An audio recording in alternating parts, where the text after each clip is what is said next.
The door slammed with a resounding thud, echoing Savannah's annoyance with Azrael. How dare he kiss her so passionately and then leave her in a cold void? She fumed, vowing to teach him a lesson about courting a lady. Although she found Apollyon intriguing, especially the raw power that radiated from him, her feelings for him paled in comparison to her burning desire for Azrael. From their first meeting, she had yearned to kiss him, and he had not disappointed. The fiery passion beneath his surface had scorched her, leaving her craving more. He may try to shield his heart with shadows of the past, but she was determined to break through. In the bathroom, preparing for a shower, Savannah mentally organized her priorities. First, she'd sleep and wake up to her 30th birthday, her soul still intact. Then, she'd start the training Esmeralda had planned, metaphorically destroy her ex-fiancé without actual violence, seduce Azrael, and, if time allowed, dine late with Apollyon to seek his aid in winning over Azrael, whose heart was still entangled with a lost love. After her shower, she felt both cleansed and revitalized. Slipping into bed, she draped her robe over the footboard and sighed contentedly as she settled into the luxurious silk sheets. There was nothing quite like the embrace of opulence after a long day. Her thoughts drifted to vampires, and the thrill of her new, extraordinary life overshadowed the drab existence of her past. However, sleep proved elusive. Her once orderly life was now a maelstrom of chaos, and peace would not find her until she brought order to the turmoil. It was time to tackle her to-do list, starting with Mr. Edward Kensington. The thought of Edward ignited a fire within her. Not only had he murdered her on their wedding day, ruining her designer gown she had spent a year perfecting, but he had also marred its beauty. The day had begun routinely, with Edward's punctual morning call at 7. She had always hoped his annoying habit would cease post-marriage. His voice, laced with excitement, broke the monotony. I have a surprise for you. He declared. Savannah, not one for surprises, felt a flicker of curiosity. You do? I've persuaded your family to attend the wedding, despite their earlier reluctance.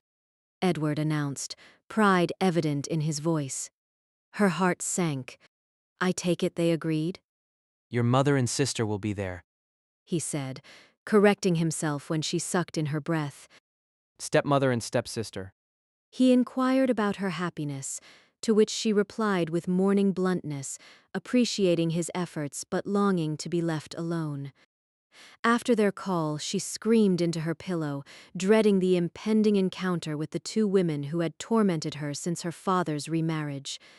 At the church, her stunning wedding dress awaited her. It was a masterpiece, embodying her talent and dreams. It symbolized a bittersweet compromise, a loveless marriage, yet she'd be the epitome of beauty. Dressed and admiring her reflection, she contemplated her pragmatic decision to marry Edward. Their union was not of love, but of mutual benefit. The intricate lace and delicate beadwork of the dress mirrored the complexity of her emotions, a mix of apprehension and resignation. A sudden knock at the door jolted her from her reverie.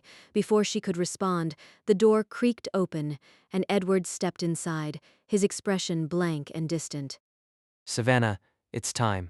He announced, his voice devoid of the warmth she had grown accustomed to. Edward, you shouldn't be here. Savannah exclaimed, her surprise giving way to a rush of superstition. It's bad luck for the groom to see the bride before the ceremony. Edward chuckled, a hollow sound that lacked genuine amusement. Come now, Savannah. Surely you of all people don't believe in such old wives' tales. His words were at odds with his dazed appearance. His eyes, usually so clear and expressive, were clouded, his gaze unfocused as if he were lost in a world of his own. Savannah, unsettled by his demeanor, took a step back. Edward, is everything all right? You seem off. He didn't answer, his eyes briefly flickering with a strange, distant emotion. In a swift, almost robotic movement, Edward reached into his coat. The glint of a blade caught the light as he pulled a knife out. Savannah's heart skipped a beat, her voice a whisper of disbelief. Edward, what are you doing? But he didn't respond. With a swift calmness, he stepped closer. Panic surged within Savannah as she tried to move away, but the confines of the room and the layers of her dress hindered her. As Edward raised the blade, a sense of dispassion washed over her. Time seemed to slow as she watched the knife descend, a silent scream caught in her throat. The pain was sharp and sudden, a burning sensation spreading across her chest. She stumbled backward, her hands instinctively reaching for the wound.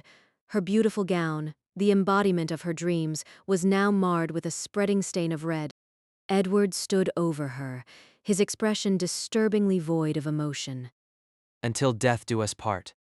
As she collapsed to the floor, her lifeblood seeping into the fabric of her dress, his gaze remained fixed on her. There was no trace of the man she thought she knew, no sign of remorse or horror at his own actions.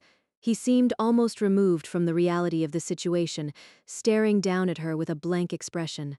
Savannah's vision blurred, the edges of her world dimming.